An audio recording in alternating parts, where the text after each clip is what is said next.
Right, here we go today. So what I'm going to show you is called my log arch. So you can see it here. Get the long view of it. Essentially what it is it's for hauling logs, duh, obviously. What we have is, this is not an original design. People build these all the time. You can buy them. They have different features, different measurements and stuff, but this is the one. These are the measurements I came up with that are going to work for me. So basically what we have, this was all built out of, other than the hitch right there, the pin, and obviously the winch itself, and then this pulley right here. Rest of this was built out of scrap steel, been hanging on to for a long time. I'm always looking for scrap and just have a pile of it, and I make things out of it as I go. So basically what this does is you back up over a log, and then you have log tongs, and those wrap around the log. Then gravity, as you pick it up, those will cinch in to the log. And then this is your remote control. And this will take it out for down. And once you grab a hold of the log, you bring it up. And then what you can do is, you could be on, for me, it's going to be a small tractor, my little John Deere. And then you can haul it around, haul it out of the woods. And then I have a thing that I'm going to be working on in order to roll them up onto a trailer to be able to haul them. But today I'm going to use this for a different purpose, or at least I'm going to try it.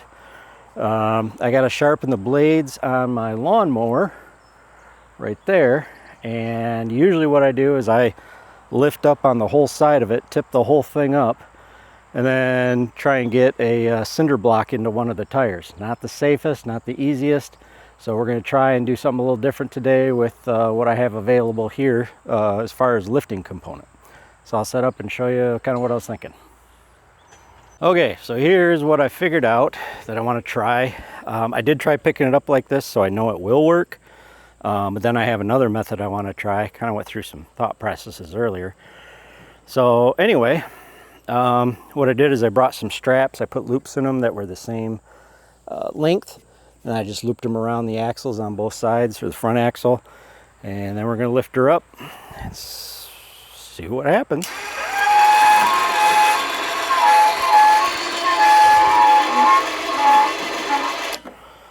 The only thing I don't like about it, doing it this way, is it puts a lot of stress on this plastic top. So, but that will get us plenty high enough to get under there to get those blades. Which, if you saw my last video, you saw that, or you remember possibly me telling you that I went through the tall grass before I tried using the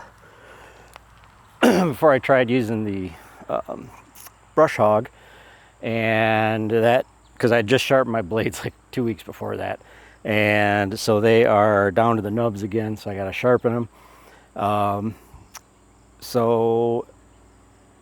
But I want to try a different method real quick, a board that I came up with. So I'm going to show you that. I haven't tried that one, so we'll see if it works or not. This is my next idea. I have a 2x4, couple 1/4-inch lags into it, and then a 1/4-inch hook. I didn't have one that would go all the way through and bolt down. So this one's a little lightweight, but this mower does not weigh much. So I'm going to give it a try. But anyway, it's kind of a lever system. So I put it in and bring it up, and then those lags keep it from sliding forward. And then what I can do is hook it up to my hook here and try raising it up. So I'll be right back and show you. So I got it hooked up here. It's going to pull it towards it a little bit, and it should lift it up. I'm going to stand back a little bit from this because this is an in theory kind of operation, so we'll see if it works.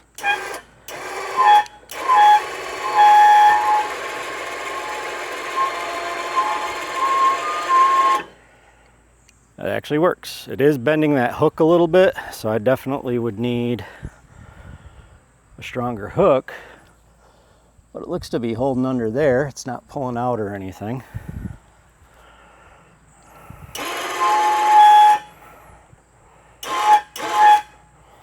So that is quite high. That's a little bit easier than getting the straps out, but let's see. I'm gonna try and block it up and then get under there and take those blades off. Okay, so I got a cinder block under the mower deck itself, and I'm gonna try letting it down and see if it'll be stable at all.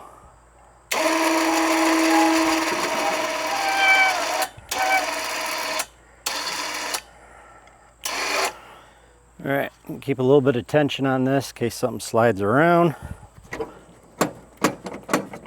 It's pretty stable. So I'm gonna go in there, take the blades off and give those a sharpen. All right, so now I got my 9/16 on my impact, and we're gonna give these a go.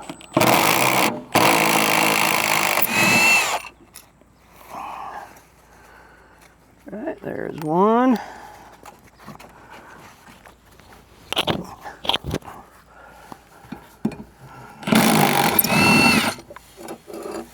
There's the other one.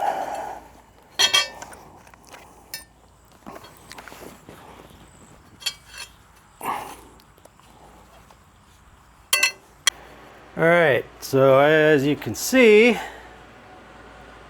they are pretty well knocked right down. So, I mean, that's not sharp at all. So we're gonna sharpen them up.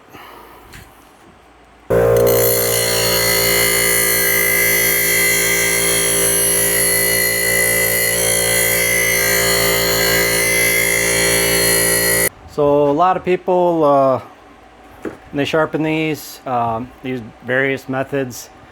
This is the method. I've used a few different kind. Hand grinder thing I've got called a Dynafile. That works really well, but it takes a while. And a lot of people will balance these blades. They have like a little thing that you can buy, like a little serrated triangle that you put them on for different sizes, and it'll let you know if it's balanced. Basically what I do is I just try to take about the same amount off. These blades are getting pretty tore up. You can see that one's got a nick out of it. That's not the cutting edge, but when I was trying to brush hog with my mower, I unfortunately caught some little tree stumps, and these are hardened blades, so they will snap. You'll get little pieces, but you can see the angle that is on the sharpened side, which is the angled side. It's starting to get down there, so I'm gonna have to get some more blades. I might be able to get these through the rest of the summer and then kind of go from there. But so yeah, so that's my blade sharpening. I'm gonna go throw these back on and then get on to my next project. There's better light out here, so I was gonna show you. So they're nice and sharp now, got a good cutting edge. But like I say, they are starting to angle to the outer side, and that's just because that wears off more, because it's spinning faster, hitting more, and it wears off. So like I said, I'll have to get new blades, but now we're going to throw them back on.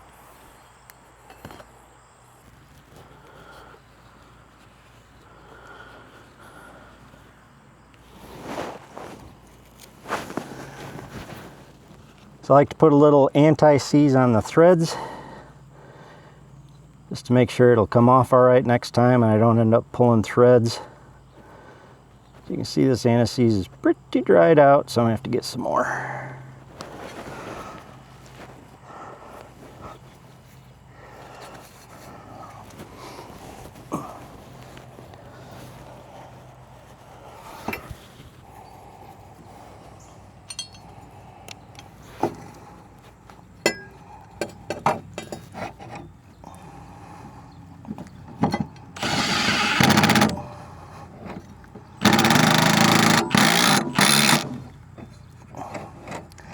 A lot of this is like this hub where it's got these ears.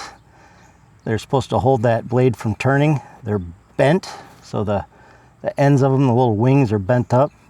So But this lawnmower is old, and I'm just trying to make it through until I can get my next mower.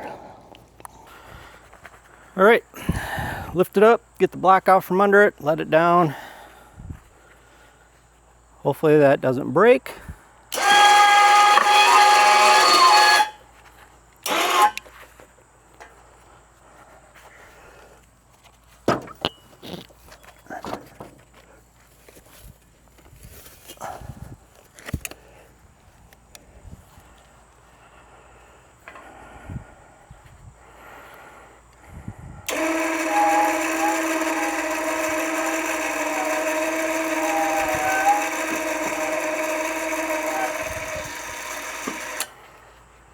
There we go.